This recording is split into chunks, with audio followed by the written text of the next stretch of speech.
The first time I saw her lying there on the ground, just another shadow in the city, I felt something inside me break forever. It was a Friday night, one of those nights where the cold chills you to the bone, even when you're wearing a coat. I had just gotten off the bus, hands still shaking from exhaustion. I just wanted to get home, make some hot coffee, and rest a little before sleeping. I didn't expect to find anything out of the ordinary on that 5-block walk, but that night, God had other plans. I saw her from afar, a hunched shape on the corner between two cardboard boxes. She didn't move. She didn't speak. She didn't ask for help. At first, I thought she was just another homeless person, like so many who sadly populate the streets when night falls. But something made me look twice. I don't know if it was the hair, long, dark, and familiar, or the way she had her arms tucked against her chest like she did when she was a little girl and felt cold. I approached slowly, my heart beating so loud I could hear it in my ears. When I was less than 6 feet away, my world collapsed. It was my daughter, my little girl, my blood, lying on the street as if she were worth nothing. "Oh my God," I whispered, feeling my legs fail me. Emma, what are you doing here?" I knelt beside her, although my knees protested at the clumsiness of my movements. Her face was dirty, marked by the dust of the street. Her skin was cold, her lips cracked. Her clothes were worn out and torn in several places. One sneaker didn't belong to her. It looked too big. The other was barely a piece of sole held together by 2 threads. I touched her shoulder carefully. "My love, wake up. Please." She opened her eyes slowly, as if she struggled to remember where she was. When her gaze focused on me, a mixture of surprise, shame, and relief crossed her features. "Dad," she whispered with a broken voice. "What are you doing here?" I couldn't speak. My throat closed up in a way I'd never felt before. I just took her by the arms and hugged her. She cried against my chest, weak, exhausted, as if she had not done so in years. My hands shook as I stroked her hair, trying to understand how it was possible that my daughter, the same one I had raised with so much love, was sleeping on the street like a stranger abandoned by the world. "Get up, honey," I managed to say at last with a ragged voice. "We're going home right now. You're not staying here 1 second longer." She trembled when she tried to stand up. We had to do it little by little, leaning on me. Her body was so light, it worried me. How long had she gone without eating properly? How many nights had she slept like this, exposed to the cold, to the danger, to the indifference of people? "Dad," she said again, almost in a whisper. "He left me with nothing." Her voice broke pronouncing that sentence, and I understood everything. I didn't need to hear more to know who she was referring to. Her husband.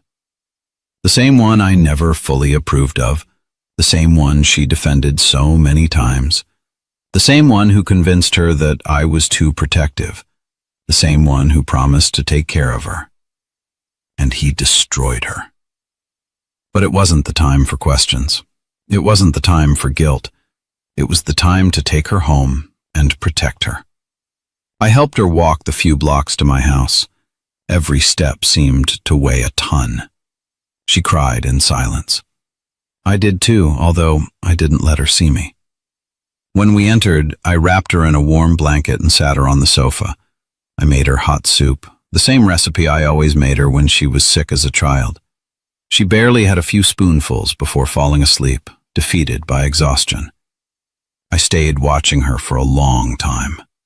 My daughter, the same one who once dreamed of building a family, was there, sunken, broken, stripped of everything by the man who swore to love her.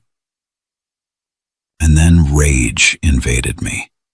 A dense, deep rage, like a fire growing in my chest, but also a pain that made me tremble. While I watched her sleep, I understood that I couldn't stay still. Not this time. Not after seeing what I saw. I had to do something. I had to confront that man. I had to take back what he had taken from her. While I made a cup of tea to stay awake, my mind began to weave a plan that had nothing to do with violence, but with dignity, with justice, with fatherly love, with everything he never had for her. And while the clock struck 3 a.m, I took my phone and looked up the address of the new apartment where he lived with his mistress. There, in an elegant building surrounded by luxuries that didn't belong to him, slept peacefully the man who had left my daughter sleeping on the street. But before we continue, I'd like to know if you're enjoying this story. If you are, please hit that like button and subscribe to the channel. It really helps me bring you more stories like this one. Now, let's continue. That night, sitting next to my daughter while she slept, I decided that the next day I would go look for him. I didn't know exactly what I would do when he opened the door, but I did know one thing. Never in his life would he forget what was about to happen. When I woke up, it was almost 9 a.m. I had slept in the dining room chair with my head resting on my arms. I didn't remember at what moment sleep had overcome me, but I did remember every detail of what I had seen the night before. My daughter was still there, curled up on the sofa, wrapped in the blanket I had put on her. Her breathing was soft and her face still marked by fatigue. I approached slowly and watched her. That fragile peace I saw in her expression didn't match the reality she had lived. And while I watched her sleep, a thought hit me with the force of a hammer. My daughter was missing from my life completely for 2 years, and I never imagined she was like this. It hurt me. It went right through me. It destroyed me on the inside. I made coffee in silence without making noise so as not to wake her, but not even 10 minutes passed when I heard her move. She sat up slowly, as if her body still felt heavy. When she opened her eyes and saw me, she smiled, but it was that broken smile, as if she struggled to remember how to do it. "Good morning, Dad," she whispered. I went over and sat next to her. I didn't want to pressure her, but I knew she had to talk. She knew it too. "Do you want to eat something?" I asked, to give her time. She shook her head. "No, I just need to tell you what happened." I took a deep breath. I nodded. "I'm here, honey. Tell me everything. Don't be afraid." She squeezed her hands together, trembling slightly. Her eyes looked down, avoiding mine. And then she began. "Dad, he sold the house without telling me anything. I found out when the new owners arrived and asked me to leave. He was already living with her, with the mistress, and I didn't have anywhere to go." I felt a wave of heat run through my chest. Pure fury. Absolute indignation. How could he do that to you?" I managed to say with difficulty. She shook her head. "Because he was always like that, Dad. I just hid it all so you wouldn't suffer. He manipulated me. He made me believe that if I told you something, it was going to cause you a heart attack, that you couldn't handle it, that it was better to leave you alone." I listened to her in silence, feeling my heart tighten. "But that's not the worst part," she continued, and her voice broke. "When he left with her, he left me without money. I had temporary jobs, but it wasn't enough for anything. I slept at friends' houses, but it didn't last long. Later, in cheap motels. In the end, I ended up on the street. I just couldn't take it anymore. I took her hand. Her hand was cold, but her pain burned. "Why didn't you come home?" I asked, almost in a whisper. She began to cry. "Because I was ashamed, Dad. I was ashamed that you would see me like this, defeated. And because he kept repeating that you were better off without me, that I was a burden, that if I came back to you, I would ruin your life. I believed him. I was a fool." I lifted her face gently so she would look me in the eyes. "Listen to me well," I told her with a firm voice but trembling with emotion. Never have you been a burden. You are my daughter, my family, my blood. I would have crossed the world to help you. How could you think I would be better off without you?" She broke down. Her crying flooded the room, her pain mixed with my helplessness. I hugged her while her body shook. "I'm sorry, Dad," she repeated over and over again. "I'm sorry." "You don't have to apologize, honey," I replied, stroking her hair. "You didn't do anything wrong. You were a victim of a soulless man. But now you're here with me, and you will not spend one more night on the street, I swear to you." She stayed there, hugging me for long minutes. When she finally calmed down, she took a breath and added, "He lives in the Riverside Towers with his wife. Well, his mistress. Now they say they're expecting a child. That's why he sold the house so fast. He wanted money for his new life." His new life. The phrase pierced my chest like a bullet. So that miserable man had traded my daughter for a younger woman and a more comfortable life, without remorse, without guilt, without mercy. I got up from the sofa and began to walk around the living room, unable to control the rage boiling in my veins. My daughter looked at me, worried. "Dad, what are you going to do?" I stopped. I stared at her. I felt my hands clench into fists. "I'm going to do what I should have done a long time ago," I said with a deep voice. "I'm going to go talk to him." She opened her eyes with fear. "Dad, no. Please. He's dangerous." "You don't know what he's capable of. And he doesn't know what I'm capable of," I replied without looking away. She swallowed hard. "Promise me you're not going to do anything bad." I looked at her with tenderness, but with a certainty I didn't remember feeling in years. "I promise you, I won't do anything that hurts you. But I'm not going to let the man who destroyed you keep living as if nothing happened." She lowered her gaze. I think she understood that my decision was irreversible. I went to my room, opened my desk drawer, and took out a folder where I kept important documents. I didn't know yet what I was going to use, but I knew I would need something, anything, some proof, some data, some clue. Because what that man did could not go unpunished.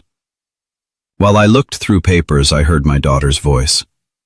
"Dad, thanks for picking me up last night." I turned around. She was at the door with a fragile but true smile. And that smile gave me strength. "Emma," I said with a soft voice approaching her, "never think again that you're alone." I hugged her one more time, and that morning, while the sun was just beginning to peek through the window, I knew with certainty that the next day I would be looking into the eyes of the man who destroyed her life, and that he would never forget what was about to happen. I slept little that night, actually almost nothing. Every time I closed my eyes, I saw my daughter's face, dirty, tired, defeated. And then I saw the face of that man she had called husband for so many years. A man who used her, cheated on her, and abandoned her without any remorse. I got up before the sun fully came up. I made coffee, I put on a thick jacket and sat at the kitchen table, looking at the folder of documents I had taken out the night before. I still didn't know what I was looking for, but something inside me told me that there were pieces of a puzzle there that I had not wanted to see in the past. While I reviewed old receipts, contracts, and a copy of my daughter's marriage certificate, I heard her soft steps behind me. She approached with an expression that mixed shame and relief. "Good morning, Dad," she murmured. "Good morning, honey. Could you rest?" She nodded, although her eyes said something else. "I slept better than in years," she confessed, and that pierced my soul. I poured her a cup of hot coffee and we sat face to face. The morning light entered through the window and illuminated her face. It was like seeing a reflection of the little girl I once carried on my shoulders to take to the park. The same one who asked me for stories before sleeping. The same one who promised to call me every day when she went to live with her husband. But life had been cruel to her, too cruel. "Emma," I said with a firm voice, "I need you to tell me everything you remember. Everything. Even what you think doesn't matter." She bit her lower lip, hesitating. Then she took a deep breath and nodded. "Okay, Dad. I'll tell you everything." She settled in the chair as if preparing to open a box full of painful memories. "He started to change long before leaving with her," she began. "At first I thought he was stressed about work, but no. He already had a relationship with that woman. I was the fool who didn't want to see it." "You're not a fool," I interrupted gently. She continued, ignoring my comment. "One day he arrived furious and told me that the house had to be put in his name.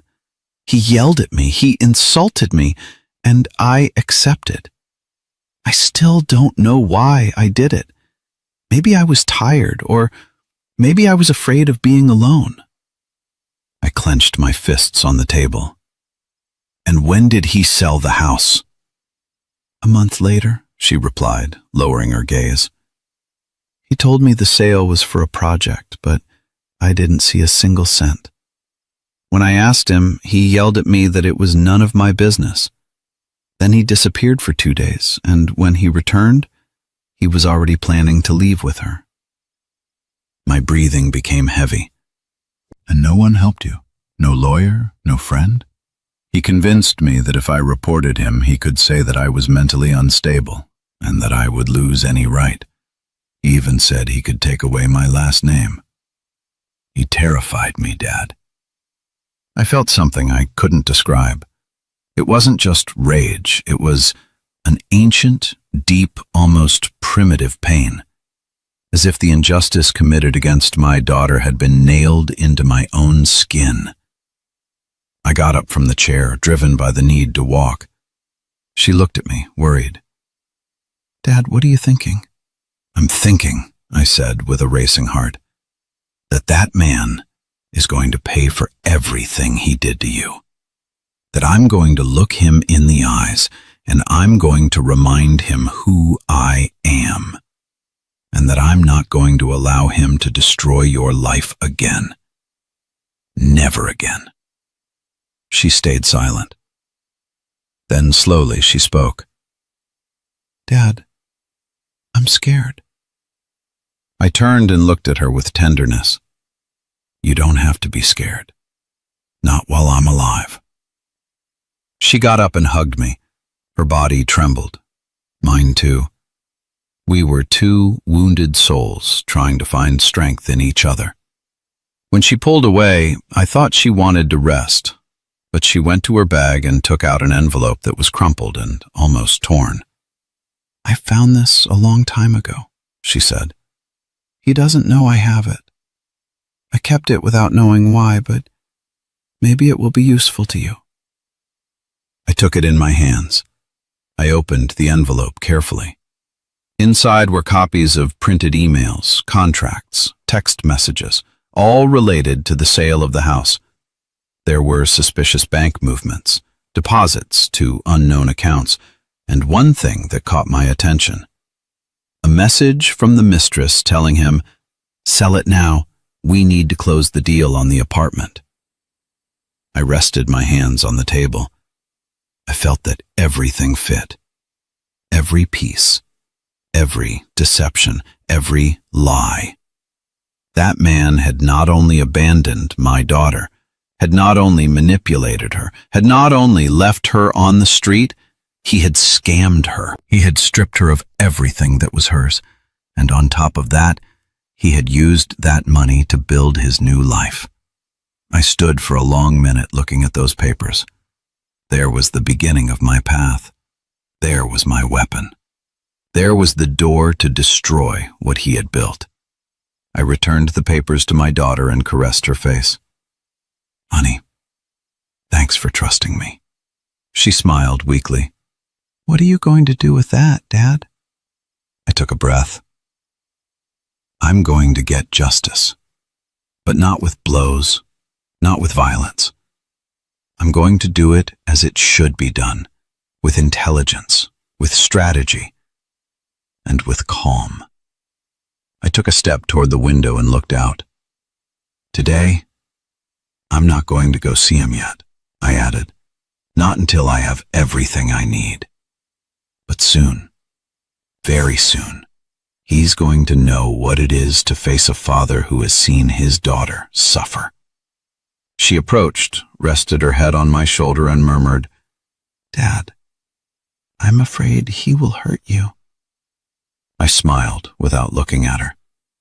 "Don't worry. He's not going to touch me. He won't be able to." My hands closed into fists. The plan had been born, one that he would never see coming, one that would change his life forever. I spent the morning reviewing every document my daughter had kept in that crumpled envelope. They were loose pieces, fragments of a puzzle that finally was beginning to show a clear picture. But I knew that if I wanted to unmask that man, I couldn't stick only with loose papers and suspicions. I needed solid proof, witnesses, details, and to know up close the fake life he had built using my daughter's suffering. At 3 p.m, I took my coat, put the documents in a folder, and went out. My daughter was taking a deep nap. Her body needed rest.